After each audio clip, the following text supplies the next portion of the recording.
আসসালামু আলাইকুম। আপনারা সবাই কেমন আছেন? আশা করছি অনেক ভালো আছেন। আজ আমি চলে আসলাম মুরগির মাংসর রেসিপি নিয়ে আপনাদের মাঝে। প্রথমে আমি কেটে নেব পেঁয়াজ, কাঁচামরিচ আর আলু। আশা করি আমার রান্নাটা আপনাদের কাছে ভালো লাগবে।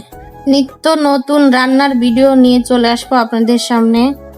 আশা করি আপনাদের কাছে ভালো লাগবে। প্রিয় ভাই বোনেরা, কিভাবে আমি রান্না করি আপনারা দেখতে থাকুন। এখানে আমি 2টা আলু কেটে নেব। প্রথমে আলু 2টা ছুলে নেব, তারপরে কেটে নেব,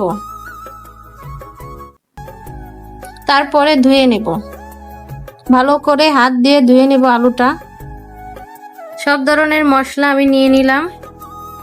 তারপরে কড়াইটা বসিয়ে দিলাম। বসানোর পর তেলটা দিয়ে দিলাম, কিছুটা জিরে, সব ধরনের মশলা। এখানে দিয়ে দিচ্ছি পেঁয়াজ, কাঁচামরিচ। এখন মুরগির মাংসটা ভালো করে পেঁয়াজটা কষিয়ে নেব। সব ধরনের মশলা দিয়ে দিলাম। এখানে দিয়ে দিলাম লবণ, মরিচের গুঁড়া, হলুদের গুঁড়া। ভালোভাবে নেড়ে নেব। নেড়ে কিছুক্ষণ রেখে দেব। তারপরে মাংসটা আমি দিয়ে দেব। মাংস দেওয়ার পর ভালোভাবে নেড়ে নেব। ভালোভাবে নেড়ে আমি এখন আলুটা দিয়ে দেব। আলু দেওয়ার পর আবার ভালো করে নেড়ে নেব। তারপরে ঢাকনা দিয়ে ঢেকে রাখবো কিছুক্ষণ ঢাকার পর আবার নেড়ে চেড়ে দেব। এখন আমি এক বালতি লেবু চিপে দেব, যাতে ব্রয়লারের যে একটা গন্ধ থাকে গন্ধটা চলে যাবে। আমি এখন পানিটা দিয়ে দিলাম।